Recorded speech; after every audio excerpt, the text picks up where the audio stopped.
Assalamualaikum warahmatullahi wabarakatuh. Perkenalkan, nama saya Talisa Haning dari jurusan Teknik Informatika. Di sini saya akan mempresentasikan materi yang sudah saya dapatkan dari mata kuliah Sistem Terintegrasi.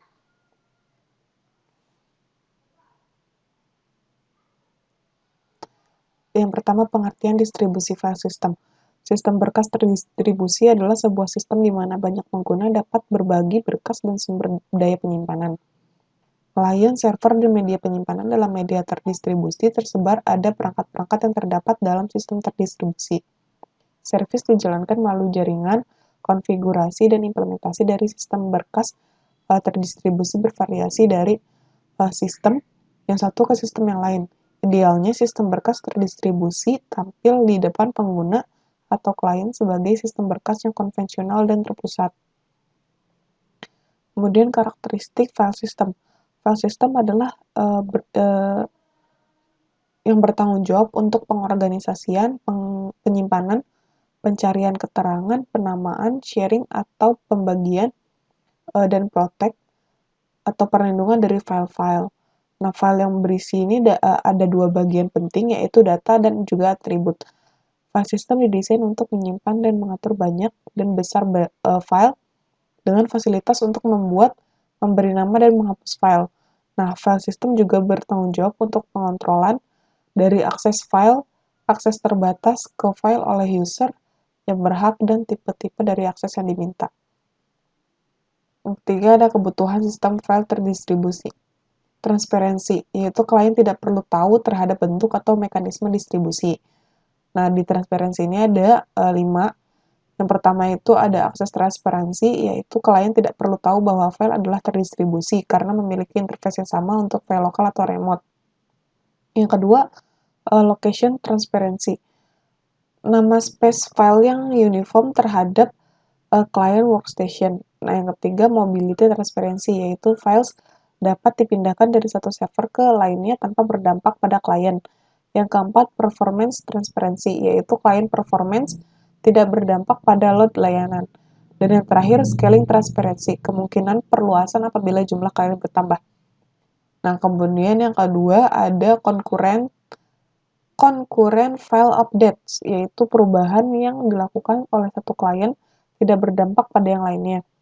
Yang ketiga ada file replication, yaitu untuk loading sharing, fault tolerance. Yang keempat ada heterogeneity, yaitu interface platform yang independen. Nah, yang kelima ada fault tolerance, yaitu tetap beroperasi secara kontinu meskipun terjadi kesalahan pada klien ataupun server. Yang keenam ada konsistensi. Nah, konsistensi ini one copy updates semantics atau slight variation. Yang ke-8 ada security, yaitu akses control. Dan yang terakhir ada efisiensi, yaitu unjuk kerja yang comparable terhadap sistem file konvensional. Kemudian di sini ada operasi perancangan layanan file. Yang pertama itu ada stateful. Ya, stateful itu ada server menyimpan informasi tentang file yang open, terus open sebelum akses dan kemudian ditutup, performa yang lebih baik, pesan yang lebih pendek, kemudian server failure-nya atau kehilangan state-nya, terus client failure atau tables fill up, dan yang terakhir itu menyediakan file logs. Kemudian yang kedua ada stateless. Stateless itu server tidak menyimpan state informasi, terus file operation idempotennya harus mengandung semua yang diperlukan. Lalu perancangan file server yang lebih simpel dapat dengan mudah di recovery apabila klien atau server itu nge-crash. Terus yang terakhir itu locking membutuhkan extra lock server biar mempertahankan si state tersebut. Kemudian ada komunikasi antar proses. Itu ada interprocess communication atau API untuk pemrograman internet komunikasi antar proses. Nah, yang pertama itu ada sistem terdistribusi. Itu terdiri dari komponen proses objek yang berkomunikasi untuk kooperasi dan sinkronisasi. Kemudian melakukan pengiriman pesan atau message passing karena tidak terdapat shared memory. Nah, yang kedua itu ada middleware, menyediakan dukungan bahasa pemrograman yang memiliki sifat tidak mendukung low-level untyped data primitif yang merupakan fungsi sistem operasi dan mengimplementasikan higher level language primitif dan juga tipe data. Kemudian ada materi sistem terdistribusi. Pengertian sistem distribusi apa sih? Sistem terdistribusi merupakan kumpulan autonomous komputer yang terhubung melalui sistem jaringan komputer dan dilengkapi dengan sistem software terdistribusi untuk membentuk fasilitas komputer terintegrasi. Nah, prosesnya itu seperti apa sih? Yang pertama dijalankan secara bersamaan atau execute concurrently. Yang kedua itu ada interaktif untuk bekerja sama dalam mencapai tujuan yang sama, dan yang terakhir itu ada mengkoordinasikan aktivitas dan pertukaran informasi, yaitu pesan yang dikirim melalui jaringan komunikasi. Kemudian ada karakteristik internet. Nah, yang pertama itu internet itu berukuran sangat besar dan beragam, kemudian fasilitas email, transfer file, komunikasi multimedia, www, dan lain-lain. Nah, yang terakhir itu open-ended, menghubungkan intranet melalui backbone dengan home user bisa melalui modem atau ISP. Ini bisa dilihat contoh dari bentuk gambaran umum dari isi internetnya. Kemudian ada karakteristik intranet. Nah, intranet itu bisa ada beberapa LAN yang dihubungkan melalui backbone. Yang pertama itu merupakan media transmisi informasi dalam organisasi, yaitu data elektronik, dokumen, dan lain-lain. Kemudian yang kedua menyediakan layanan email, file, orient, server, dan lain-lain. Yang ketiga dihubungkan ke internet melalui router atau gateway. Dan yang terakhir melindungi komunikasi keluar atau masuk dengan firewall. Nah, di sini ada contoh bentuk gambarannya untuk si intranet ini. Kemudian www atau World Wide Web. Nah, research sharing ke seluruh dunia itu melalui internet berbasis pada teknologi, bisa pada HTML atau Hypertext Markup Language, bisa juga dari URL atau Uniform Research Locator, dan arsitektur client server. Nah, dia juga bisa berbasis open system, yaitu open standard, open dokumen, dan open source, dapat diperluas dan diimplementasikan ulang. Kemudian ada tipe jaringan komputer. Nah, di sini ada 4. Yang pertama LAN. LAN itu local area network yang teknologi sesuai untuk area kecil. Nah, biasanya ini menggunakan kabel atau fiber optik. Yang kedua ada WAN, wide area network. Nah, jaringannya ini cukup luas. Dia bisa antar kota atau negara dan juga benua. Nah, untuk MAN ini metropolitan area network. Dia itu antar kota namun berbasis kabel, dan juga multimedia broadband. Nah, yang keempat atau terakhir wireless network, WLAN atau dan juga WPAN ya. Dia ini fasilitasnya nirkabel, yaitu misalnya tuh kayak WiFi atau Bluetooth. Nah, di sini juga ada TCP dan UDP. Apa sih TCP dan UDP ini? UDP, yang pertama UDP dulu ya. UDP itu menggunakan alamat IP dan juga nomor port. Dia tidak ada jaminan pengiriman, optional checksum, dan juga pesan berukuran hanya sampai 64 kilobyte.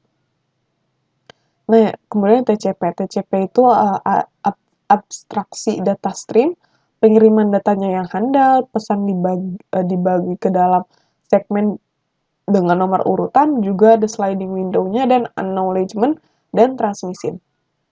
Nah, kemudian ada materi komunikasi. Pengertian komunikasi data itu apa sih? Komunikasi data adalah merupakan bagian dari telekomunikasi yang secara khusus berkenaan dengan transmisi atau pemindahan data dan informasi di antara komputer-komputer dan piranti-piranti yang lain dalam bentuk digital yang dikirimkan melalui media komunikasi data. Nah, sedangkan datanya itu berarti informasi yang disajikan oleh isyarat digital. Komunikasi data itu merupakan bagian vital dari suatu masyarakat informasi karena sistem ini menyediakan infrastruktur yang memungkinkan komputer-komputer dapat berkomunikasi satu sama lain. Dan kemudian ada komponen komunikasi data. Komponennya itu ada 5. Yang pertama itu pengirim. Pengirim itu piranti yang mengirimkan data. Yang kedua itu ada penerima. Penerima itu piranti yang menerima datanya. Yang ketiga itu ada data, informasi yang akan dipindahkan. Kemudian yang keempat ada media pengiriman. Media yang digunakan untuk mengirimkan data. Dan yang terakhir atau kelima itu ada protokol. Nah, protokol ini adalah aturan-aturan yang berfungsi untuk menyelaraskan hubungan. Kemudian, nah, protokol. Apa sih protokol? Protokol itu dapat diartikan sebagai sebuah aturan yang mendefinisikan beberapa fungsi yang ada dalam sebuah jaringan komputer. Nah, protokol ini juga mengurusi perbedaan format data pada kedua sistem hingga pada masalah koneksi listrik. Komponen protokol itu ada dua. Yang pertama itu aturan atau prosedur, yaitu mengatur pembentukan atau pemutusan hubungan. Yang kedua, format atau bentuk. Nah, dia ini berfungsi untuk mengatur proses transfer data. Nah, fungsi protokol. Secara umum, fungsi protokol adalah untuk menghubungkan sisi pengirim dan sisi penerima dalam berkomunikasi serta dalam bertukar informasi agar dapat berjalan dengan baik dan benar. Nah, sedangkan fungsi protokol secara detail itu apa sih? Yang pertama ada fragmentasi dan reassembly, yaitu fungsinya dari fragmentasi dan reassembly adalah membagi informasi yang dikirim menjadi beberapa paket data pada saat sisi pengirim mengirimkan informasi dan setelah diterima maka sisi penerima akan menggabungkan lagi menjadi paket informasi yang lengkap. Nah, yang kedua, encapsulation. Fungsinya itu melengkapi informasi yang dikirimkan dengan address, kode-kode koreksi, dan lain-lain. Yang ketiga ada koneksi kontrol.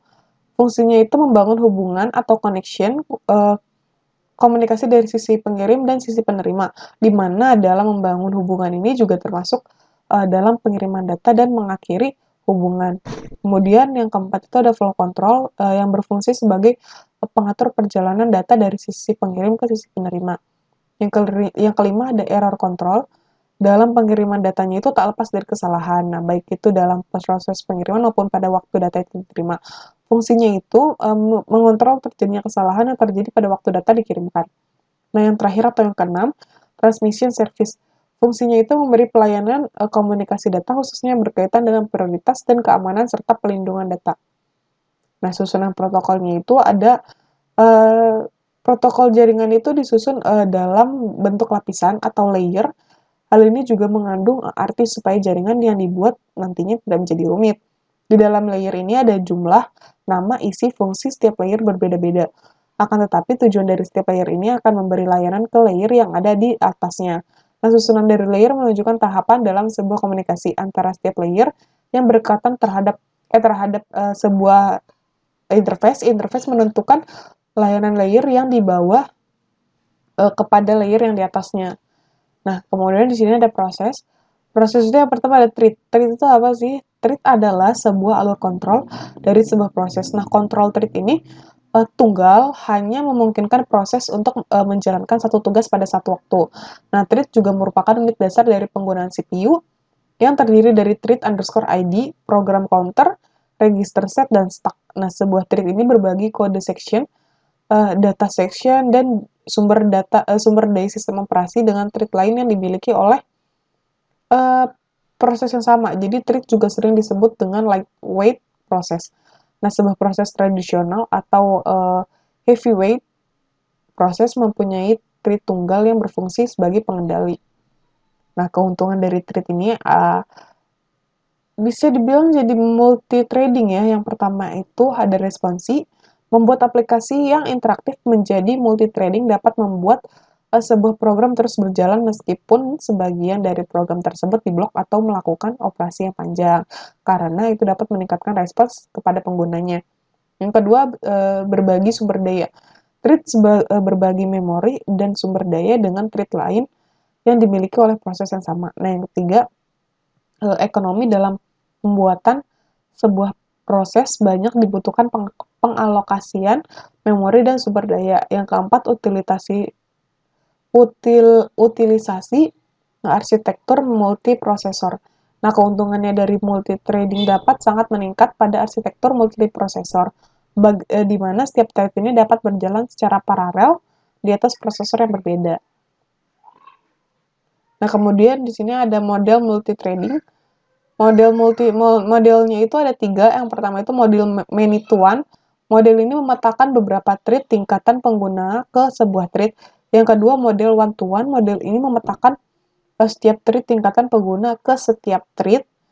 Yang ketiga, model many to many. Model ini memultiplex banyak thread tingkatan pengguna ke thread kernel yang jumlahnya sedikit atau sama dengan tingkatan pengguna. Nah, kemudian ada client server. Klien itu komputer yang diperbolehkan untuk masuk ke dalam network dan mengambil atau menggunakan segala sumber daya yang tersimpan di dalam yang tersedia di dalam network. Nah, sedangkan server sendiri itu sebuah sistem komputer yang menyediakan jenis layanan tertentu dalam sebuah jaringan komputer. Nah, server ini juga didukung dengan prosesor yang bersifat scalable dan RAM yang besar, juga dilengkapi dengan sistem operasi khusus yang disebut sebagai sistem operasi jaringan atau network operating system. Nah, ada agen nih. Software agen itu apa sih?